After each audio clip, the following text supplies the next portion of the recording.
Hello, my name is Lee Presser. This is my show.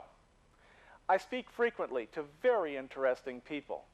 Some of these conversations are so exciting, so intellectually stimulating, I thought others might like to listen in.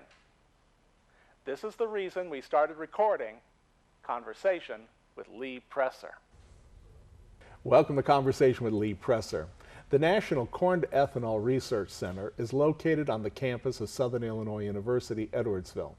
The NCERC is the only facility at which corn ethanol, cellulosic ethanol, advanced biofuels, and specialty chemical research are conducted simultaneously. It contains an analytical lab, a fermentation lab, a pilot-scale production plant for performing research and training workers for the biofuel industry. Our guest today, John Caupert, has been its executive director since 2006. Mr. Caupert has more than 2 decades of experience in agriculture and biofuels industry. In 2012, he was listed as an industry leader in the business journal's Who's Who in Industry. During this half hour, we will discuss the value of the National Corn-to-Ethanol Research Center to Metro East and to SIUE. John Caupert, welcome to the conversation. Thank you, Lee. Great to be here. So, ethanol. Yeah. That's all of a sudden, I mean, when I first, and I'm forgetting the man's name who was the original. Rod Bothist. Yes, when he sat here in that chair, ethanol was not controversial at all. That's right. And as a matter of fact, it was seen almost as a savior product. But across that wide chasm of years, and we're talking about somewhere, let's see, that place opened in what? 2003. I should say your place opened in 2003. And then Bothist retired. But that before he did, when he was here, that was, everybody was all excited about ethanol, biofuels. Farmers are very excited about ethanol because a lot of ethanol plants would be buying up a lot of corn. Right. Then there was discussion about just taking stalks of weeds and turning them into biofuels. Okay, so let's just go to back to 2003 and sort of walk through what's happened to where now people like you are being yelled at. Right. because you're in the biofuels industry. Very good. You know, the ethanol industry is kind of like a cat. 9 lives. I'm not sure how many of them we've used already. But our history actually goes much farther back than even 2003. Henry Ford designed the Model T to run off of ethanol in the 1970s when we had long lines for gasoline.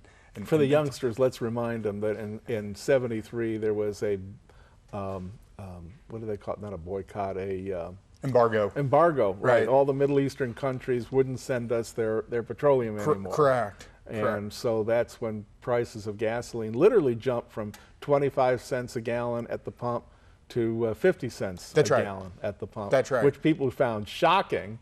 50 cents? Right.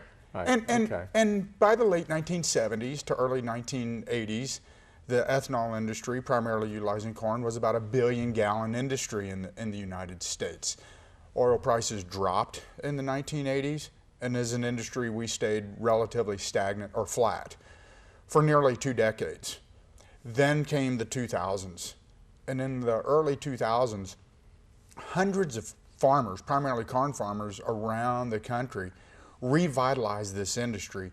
Why? To create a value-added opportunity for a commodity that they were already producing, corn. And as we saw, as petroleum prices began to skyrocket, ethanol kind of got lumped in with mom, baseball, and apple pie. Unfortunately, in the last 6 to 7 years, that has changed a bit.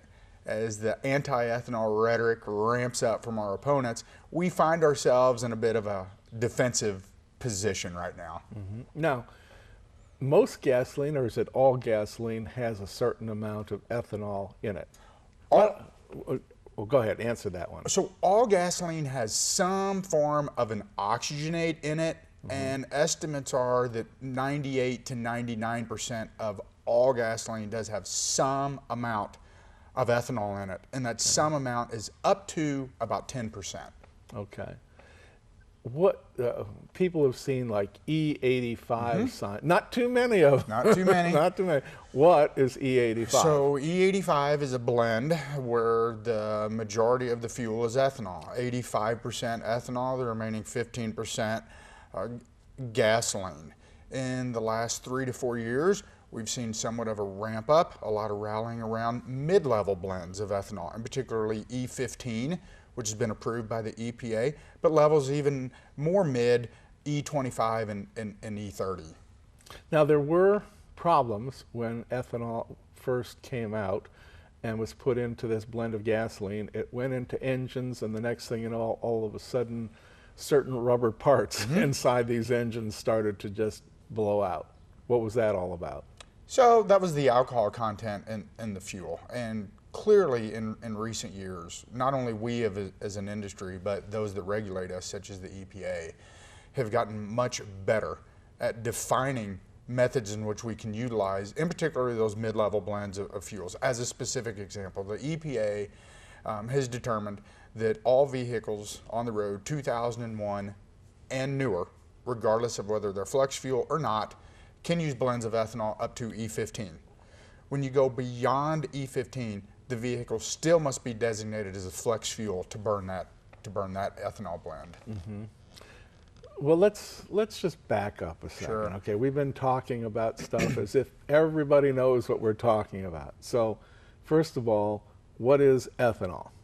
Well, ethanol is the most abundant, cleanest, most efficient, least expensive oxygenate that exists on planet Earth. No, you're still talking like a scientist. What is ethanol? That has existed. Well, it's a fermented sugar. Okay. So since the beginning of time, ethanol has existed. It's alcohol. It's alcohol. Alcohol. From an apple that fell off Drinking of a tree. Drinking alcohol. Alcohol. Right. That is right. Which Everclear. means, right. Which means that well, we'll get into that in a minute. You've got to denature it. That is in correct. other words, you got to put some crap in there so people can't drink what that you're making, right? But all right, so you run a moonshine operation. It's a still. It's a distillery. That is correct. Right. Okay. So you take corn, you throw it into a vat along with some other stuff. That is right. And then at the end, you have a little cup down here, and you take a drink sometimes and just check it, make sure. But my point also about you're not allowed to really do that, are you? That is right. The ATF watches us very, very closely. And yes, we are the denaturing. We utilize gasoline as the denaturing, which makes it unfit for human consumption. It's absolutely right. Right. Okay. So you make alcohol, then you denature it. In other words, you put some corruptor in their gasoline in this case, and then it gets shipped out. Now, actually, you are a education and pilot plant where you do experimentation, right? Right. You're not manufacturing or creating ethanol that's going to be going over and actually used in cars. The ethanol that we produce is a byproduct. The product that we produce at that research center is data.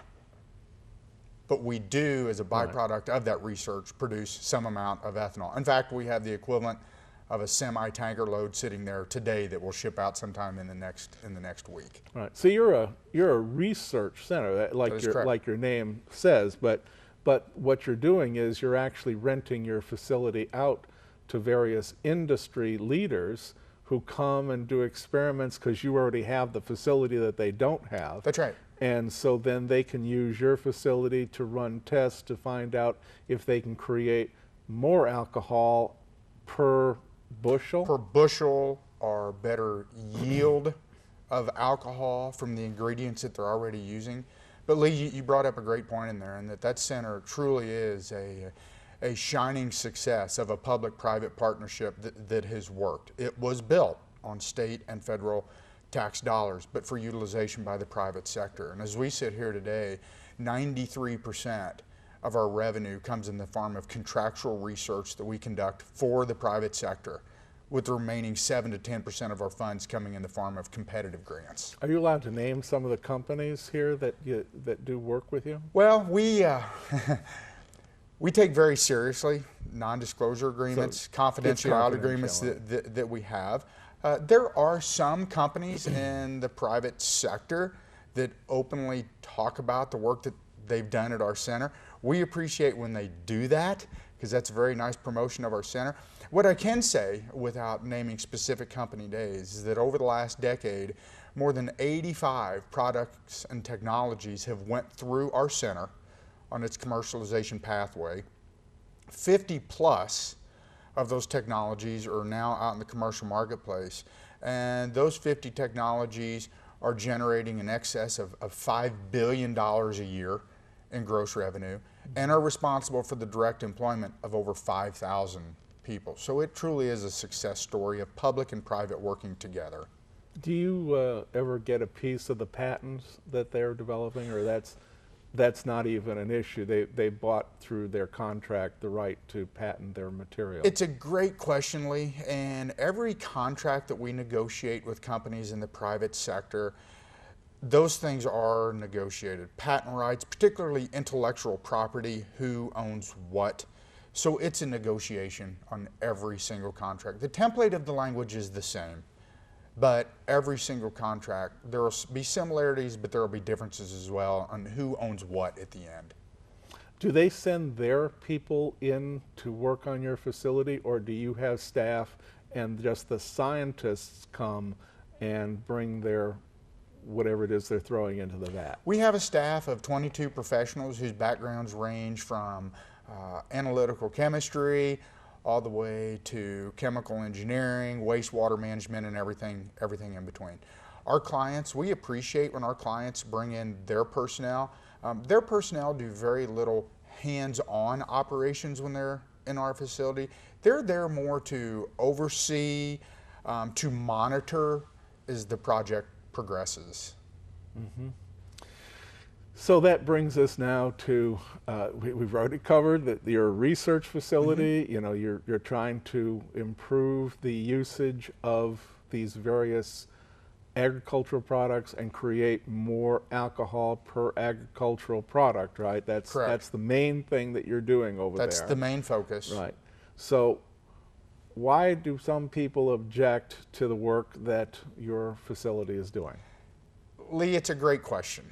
It's a really great question. When I think back to 2004 and 2005, when at the time I was with National Corn Growers, and we were working with Congress, and we were working with the Bush administration in writing the first renewable fuel standard, which went into the Energy Policy Act of 2005. And it was so successful, we were invited back to the table in 2006 and 2007 to write the second renewable fuel standard, which increased the statutory amounts of biofuels from 7.5 billion gallons to 36 billion gallons. And at the time, we had the environmentals, we had everybody at the table with us. What's happened in recent years is some strange bedfellows have been created. Did any of us think that we would see the day when various environmental groups would be in the same camp as those that, you know, call themselves big oil or petroleum? We didn't think that it would happen. But it has, and this just is kind of the climate and the environment that we're in today compared to where we were a decade ago. So does big oil have some angst with the alcohol industry? Absolutely. It's called market share. When our industry was truly revitalized in the early part of the 2000s, we were a 1 to a 1.3 billion gallon industry with less than 1% market share in the motor fuels industry. Today, we're nearly a 15 billion gallon industry that has more than 11% of the market share. We like the petroleum industry. I think that there is some perception out there that the ethanol industry doesn't necessarily like the petroleum industry, the oil industry. That's completely untrue. They're our customer. But we believe that the petroleum industry, the oil industry, they were fine with this ethanol thing as long as we were 1 to 3% of the market share. But when we surpassed 10% of the market share and started really digging into their back pockets, then we became a perceived threat. And that's where I believe we're at today. Mm-hmm. So you've got all this alcohol, ethanol, that you're producing. Let's just talk a little bit about the science part, or the chemistry part. Okay. You take corn.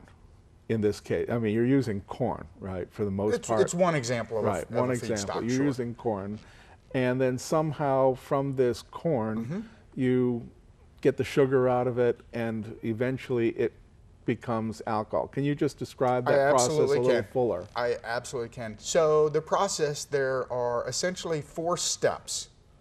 So for the layperson that's never been to an ethanol plant, if they were to walk even into our research center, there are 4 very distinct smells throughout the ethanol production process. At the very front end of the process, it will have a smell similar to a feed mill or a grain elevator.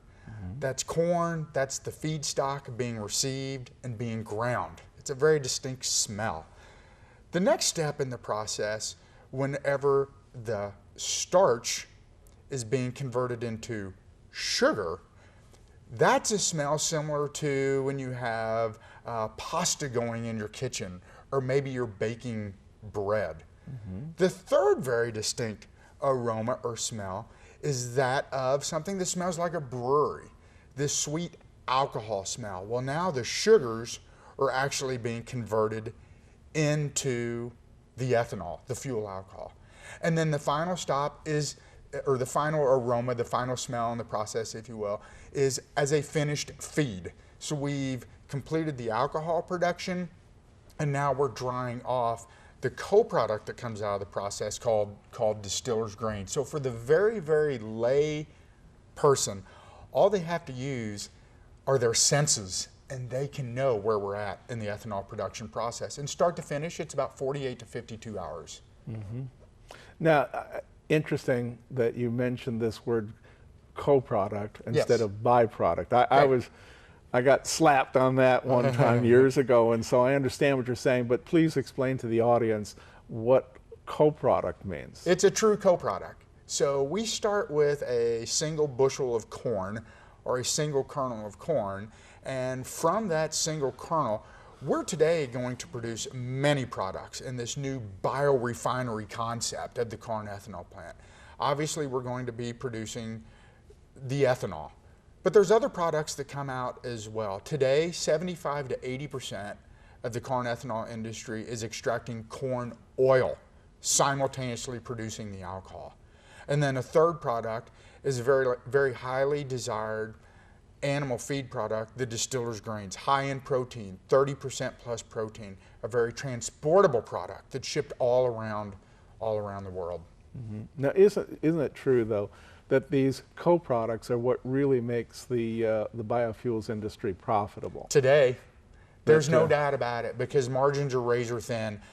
Today, ethanol is trading at somewhere in the neighborhood of about $1.40 per gallon on the Chicago Mercantile. Reformulated gasoline is going to be somewhere in the neighborhood of about $1.45 on the Chicago Mercantile. So the margins that the ethanol plants are making, if any, on the sale of ethanol is razor thin. You're absolutely right. It's the sale. What did you say that ethanol was selling at? About $1.40. a gallon on the Chicago Mercantile. That was nearby. So and the gasoline, $1.45. $1.45. So about a 5-cent spread between the two, which is relatively close. Now, and as you know, and everybody else knows, not that long ago, like 9 months ago. That's right. Oil was per barrel somewhere around 106. That's West Texas. It was higher than that, Brent. Now it's gone from 106. It fell to, I think, as low as 27. That is correct. The other day it went back over 40, but it's hovering somewhere plus or minus around 40. Explain based on what you just said, what does all that mean to the biofuels industry when prices are high for petroleum versus when prices are low for petroleum? Lee, it's one of our favorite questions. And we in the ethanol industry, and the facts are on our side on this, is not only ethanol, but all biofuels, whether it's biodiesel, whether it's advanced forms of biofuels. We're the opportunity to actually bring sustainability to this constantly fluctuating, or what feels like a constantly fluctuating fuel marketplace, because the peaks and the valleys seem to be extreme anymore. It's amazing. We're extremely happy when we see these gasoline prices fall 30 to 40 cents a gallon. Well, where is the visceral reaction? The gasoline prices have creeped back up, not so silently, in the last 3 to 4 weeks, that same 30 to 40 cents that they had just fallen. The ethanol industry and the biofuels industry in general, we can help bring sustainability, security, reduce these extreme peaks that we're seeing in the transportation fuels market. This may be out of your area, but what do you make of the fact that the Saudis have tried to kill off America's energy independence? I mean, just a year ago, the United States basically was, from a petroleum point of view, was energy independent. We produced as much fuel as we needed. We didn't really even need Saudi oil or Canadian oil. Well, I don't know about Canadian, but we didn't need non-North American oil in the United States in order to survive. And now, because of the Saudis' actions, we have closed up a bunch of shops. And Lee, it's an extremely good point. And as we sit here today, obviously we're reminded again that there's folks around the world that want to cause harm to others with what happened in Brussels today. We believe that there is a direct link between energy independence and national security. There absolutely is a direct link to that. With the amount of ethanol that we're now producing in the United States, we have completely eliminated our need to import foreign oil from certain places that have shown a tendency to not like us very much. Iraq, Venezuela, as examples. What's going on in Saudi Arabia, while that maybe doesn't have a direct link to what we're doing in ethanol production, my friends that I speak to in the oil industry on a weekly basis, they tell me that this is due to Saudi Arabia's concerns over policies or failed policies of the United States in the Middle East. And therefore, Saudi Arabia feels as though they have no choice but to create this global glut of crude oil, particularly in response to what Iran has been doing. Or in other words, just playing a game of chicken to see who will cave first on this production of oil. The consequences in the United States have been near devastating. One of my oil industry friends has told me just in the last couple of weeks that more than 900 oil wells in the United States have now been capped because these prices, which are good for the consumer's pocketbook, at least in the short term, have been devastating to the economy as a whole. Well, North Dakota was like this enormous production area, and now, from what I've heard, it's basically been shut down and ruined. And jobs are being lost much faster than what they had been created. Right. So now, just so that people understand your reference, today is March the 22nd, 2016. Earlier this morning, American time, there was an attack on an airport in Brussels, which is what you're referring to. So another terrorist act, which in the old days, a terrorist act would suddenly gasoline prices, I don't know if you remember this or not, but in the old days, skyrocket. Would all of a sudden, you know, I remember once where once there was something occurred and some gas stations jumped from what they were, which was closer to $1, $1.25, they went to $2.50, and people were absolutely shocked by that. Of course, now people have been so shocked that even $4 wouldn't shock anybody anymore. It's true, and again, it goes back to the point that with the volume of ethanol that we're producing in this country, the United States is perfectly positioned to bring stability to our liquid transportation fuel needs. Because of the growth of the ethanol industry, we've reduced our need for imported foreign oil by more than 20%, and we've done that in less than a decade. But yet, we still are importing more than 30% of our petroleum needs, and at times from some of these hostile environments, which, as you said, this is why we see some of these peaks. Sometimes they're extreme peaks whenever there is global unrest, as there is again today. We got about 4 minutes left here. I wanted to ask, again, going back to corn, one of the objections that I have heard and read about is, hey, you're using all this corn and you're using it for this instead of for food, and so you're forcing prices at the grocery store up for the average consumer. How does the industry respond to that? It's completely untrue. As we sit here today on March 22nd, 2016, agricultural commodity prices, and particularly corn, are at their lowest point in more than a decade. They're lower than what they were whenever this renewable fuel standard was even passed into law. The primary contributor to increasing food prices has absolutely nothing whatsoever to do with agricultural commodity prices and has everything to do with petroleum and fuel prices. Why? The average food product from field to fork has traveled over 1,800 miles. That's the direct contributor to our inflation in food prices. By truck, mostly. By truck. Primarily by truck. Which needs some sort of either diesel or gasoline. That is correct. So, that's an interesting point that you make. How do you deal with people like that who hysterically make these claims despite the fact that your assertion is that they're not true? So the facts are clearly on the side of ethanol. One of the things that's very difficult to combat, though, is passion. And some folks are extremely passionate in their opposition to something that somebody else is doing. Sadly, it seems like we're experiencing time in our history right now where the First Amendment, where freedom of speech tends to have one direction, right? I only support freedom of speech when it's my speech that it supports. So again, what we can do is we can be armed with the facts. There's a lot of information out there that's 3 to 4 decades old that routinely gets brought up. And we feel that as long as we continue to tell our story, tell it enough times, that folks will continue to get on board. Are you saying or indicating that when people from biofuels say something that they tend to be shouted down, irrespective of the truth of the matter? Well, just even in recent days, I've seen, I've read, I've directly heard some very anti-biofuels rhetoric.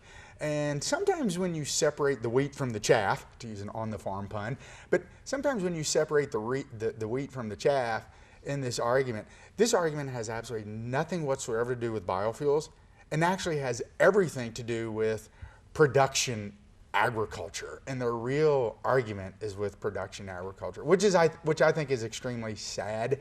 America's farm population is now far less than 1% of our total population. It's the American farmer that's feeding us, clothing us, and fueling our vehicles. So we do everything we can to combat the misinformation in a formative and factual manner. Well, that's about all the time we have. 30 minutes goes by really fast here, but I appreciate very much your coming in and spreading the news about biofuels. Well, Lee, it was great to be here. I'm glad that you were. Thank you very much. Thank you. And to the audience, I've been speaking with John Caupert. He is the director of the National Corn-to-Ethanol Research Center, which is located at Southern Illinois University, Edwardsville, Illinois. The work that they do there is of a research nature, and you can find out more about it online by going to some of the links we've shown you. This is going to be uploaded to YouTube so that you can show your friends. Thank you very much for being with us today. We'll see you next time.